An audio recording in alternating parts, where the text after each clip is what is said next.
Prešovskí tínedžeri zabodovali. Z Brazílie si priniesli zlato za robota záchranára. Po prírodných katastrofách dokáže vyhľadávať zranených, aj keď zatiaľ len vo virtuálnom prostredí. Majstrami sveta v súťaži Robocop sa stali študenti Strednej priemyselnej školy elektrotechnickej.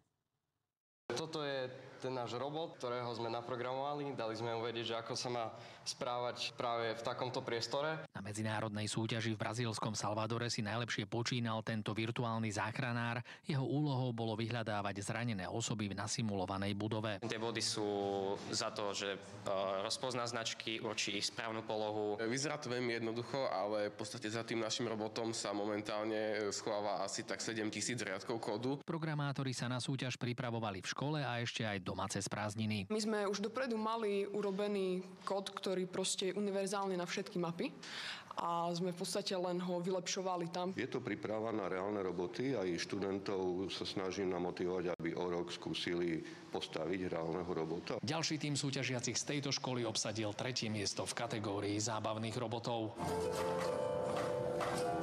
My sme sa predstavili s kapelou a s tanečníkom. Čo osoba tancovala pred kamerou a ukazovala, tak tanečník to opakoval.